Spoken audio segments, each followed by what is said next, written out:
Jadi subhanallah muslimat, setelah sekian lama kita meninggalkan perbuatan maksiat itu, di samping melakukan mujahadah, akhirnya akan timbul perasaan benci kepada amalan maksiat. Kita bermujahadah, berjihad, berjuang melawan hawa nafsu, akhirnya akan timbul perasaan benci kepada amalan maksiat. Kita nak dapat jiwa kita ni sebelum mati, cinta kepada amal solehat, benci kepada perbuatan maksiat. Muslimat, benci kepada perbuatan maksiat, hatta yang kita bencikan itu kita menangis dengan air mata melihat dosa orang lain.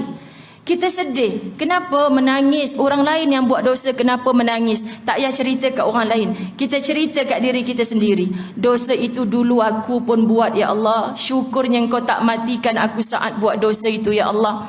Aku sempat bertaubat ya Allah, dan aku nak pindahkan rasa ini kepada dia, tak mungkin muslimat. Cuma doakan, bantu dia ya Allah, campakkan hidayah dalam hatinya ya Allah, beri rasa untuk buang sikap-sikap macam tu, sebab itu sedang bermaksiat padamu ya Allah. Kalau duduk dalam situasi macam ni, rasa nikmat orang yang tambah amal solehat padamu. Kita cerita kat dia, ajak dah kawan kita, jomlah kembali ke pangkal jalan, macam jauh lagi, macam lambat lagi. Tapi kita jangan join maksiat yang dia buat. Hatta kita menangis bila dia bermaksiat. Kawan lain ni, orang lain berdosa, engkau pula yang menangis. Sebab sebenarnya hati kita benci dengan maksiat. Kita tak benci dia. Orang yang benci dengan orang yang bermaksiat akan putus silaturahim. Kalau putus silaturahim muslimat, jangan perasan syurga. Sebab Nabi yang kata orang yang putuskan silaturahim tidak ada syurga untuknya.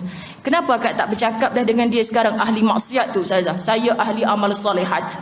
Oh, perasaan sungguh. Muslimat, saya khawatir orang hadir majlis ilmu ini yang ada dalam jiwa dia. Syaitan cukup syok tu, berbangga-bangga dengan amal soleh yang dia buat. Dia rasa semua orang yang nampak buat maksiat tu neraka belaka.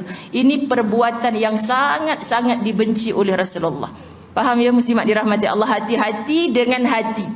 Sebab hati kita ni orang tak nampak. Muslimat, ini tujuan kita belajar kitab penawar bagi hati. Kata Allah, a'udzubillahi minasyaitonirrajim.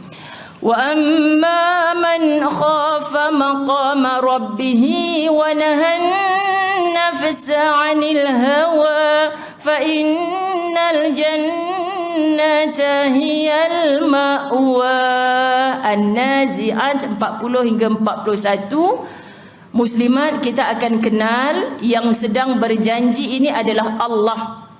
Allah Maha Besar, yang hari-hari kita sebut dalam solat Allahu Akbar, wajib untuk takbiratul ihram yang pertama. Belum Allahu Akbar yang nak berpindah setiap rukun tu.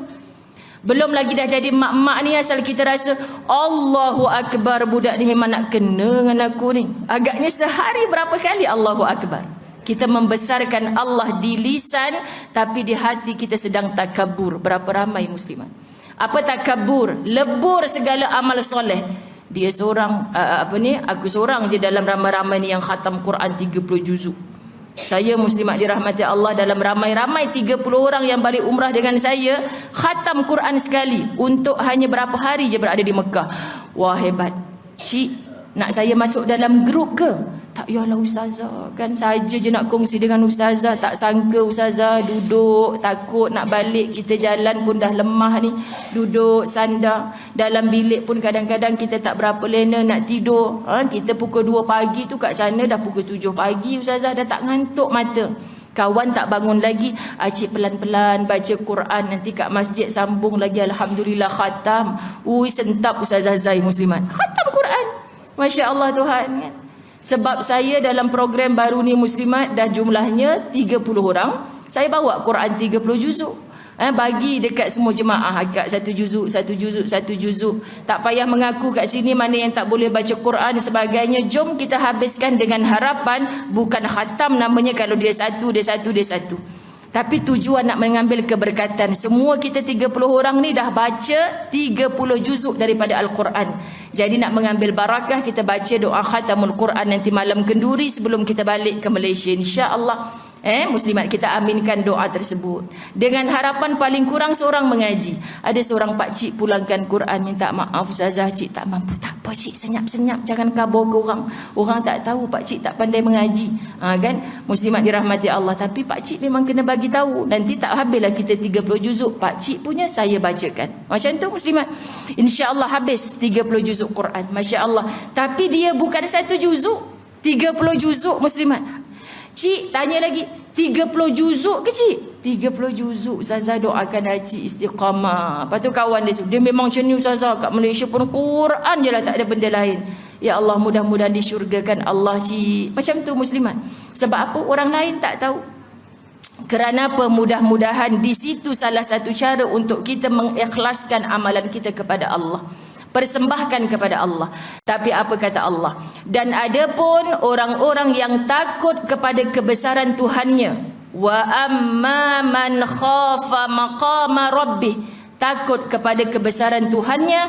Dan wa nahan nafs. Menahan diri dari hawa, keinginan hawa nafsunya.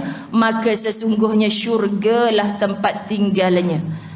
Ibu-ibu yang dirahmati Allah, yang ustazah sayang, mudah-mudahan kita jumpa balik dalam syurga Allah, amin. Apa yang kita sebutkan muslimat dirahmati Allah, yang paling susah dalam hidup ini adalah menahan nafsu sendiri. Betul muslimat? Kita rasa geramnya, ustazah mana acis dia je, kita pun nak juga. Tahan nafsu. Muslimat dirahmati Allah.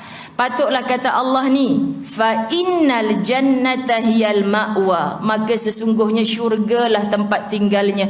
Cuba photostat dalam otak kita ni muslimat, ayat fa innal jannata hiyal ma'wa. Tak pun bila kita tak faham maksud Quran, bila kita baca jumpa je kalimah jannah, berhentilah sekejap muslimat. Ya Allah, lisan aku tengah sebut kalimah jannah, syurga, nak masuk dalamnya susah ya Allah. Ujian yang aku baru dapat tadi tu ya Allah, kalau aku kuat, aku sabar, jannahlah tempat aku. Muslimat, cuba pujuk setiap kali kita baca Quran. Sebab tu Ustazah Zai selalu kempen, jangan ada hari tanpa Al-Quran. Hari-hari mesti baca Quran. Bila hari-hari mesti baca Quran, paling kurang kita akan jumpa sekali kalimah nar. Siapa nar? Neraka. Aku tak nak dihumban dalam ni ya Allah. Orang yang dihumban dalam neraka, orang yang ikut hawa nafsu dia muslimat. Kita akan jumpa dalam kalimah yang kita baca jannah ya Allah, aku nak masuk. Sambil lisan kita jannah, tak faham sebelum dan selepasnya ayat, doa dalam hati, ya Allah, mudah-mudahan sabar aku ni bawa ke jannah. Ikhlas aku ni bawa ke jannah. Ya Allah, tadi aku penat beramal, tapi aku sedih orang tak terima kasih ya Allah. Aku beristighfar minta ampun, amalan tu sebenarnya untuk Engkau ya Allah. Bunuhlah rasa sedih ni. Aku buat, aku persembahkan pada Engkau, bukan pada orang lain. Muslimat, dalam kita sebut jannah, minda kita berdoa, hati kita minta yang macam-macam kepada Allah. Ini tujuan kita bertadabbur, supaya apa yang lebur dari hati kita, rasa takabur. Kita hamba muslimat. Kita kalau bertakabur sikit, kalau tak ada aku tak jalan dah semua program kat masjid tu. Itu takabur. Orang tegur sikit, kau siapa nak tegur aku? Aku kan mak, aku kan bapa dalam rumah ni, kau kena ikut cakap aku. Itu takabur. Memang mak ayah tak mesti ikut cakap anak-anak, walaupun anak-anak sampai ada PhD belajar, muslimat dirahmati Allah. Tapi kalau anak-anak tegur, cucu tegur satu perkara, patutnya kita, Tuhan, Engkau hantarkan dia untuk menegur aku. Ini hamba. Sebab Allah takkan turun depan mata kita untuk bercakap, tetapi Allah sudah ada kalamullah, antaranya fa innal jannata hiyal ma'wa. Allah dah jamin orang yang tahan hawa nafsu, pasti tempat tinggalnya yang kekal adalah syurga. Jadi ibu-ibu dirahmati Allah, yang selalu mendakwa pada ustazah, untung orang belajar agama faham. Tak cik, ada ramai orang belajar agama tak amal pun dengan agamanya. Untung ustazah jadi ustazah, faham sikit-sikit baca Quran. Tak juga cik, ada orang yang baca buat bangga di atas dunia sahaja, tak jadi pun pelajaran dalam hidup dia. Saya sebenarnya cemburu dengan orang macam Acik. Mengaku berdosa dulu-dulu, sekarang Acik jadi hamba yang sungguh-sungguh pada Allah. Apa yang Allah suka Acik pergi. Lawan hawa nafsu ni, lawan hawa nafsu. Betul tak muslimat? Sembanglah dengan mereka. Dah tak heran sangat dah orang jual baju ke apa, orang jual, dah tak heran dah muslimat. Yang dia heran kalau tabung biasa berjalan, tabung tu tak berjalan. Mana tabung? Tak ada ke tabung hari ni? Sebab tu muslimat kita dah nampak perbezaan. Datang pula rasa macam aku je yang bagus. Astaghfirullah, kalau engkau tak gerakkan aku buat macam ni, aku takkan berbuat. Ya Allah, ampunkan aku. Cepat-cepat. Jangan tunggu malam ni nak buat solat taubat, nak himpun segala dosa yang pagi ni dalam solat taubat malam ni. Muslimat, itu bukan taubat. Taubat tu sekarang kita rasa kita berdosa, sekarang kita beristighfar. Ampunkan aku ya Allah. Setan akan lari terpelanting.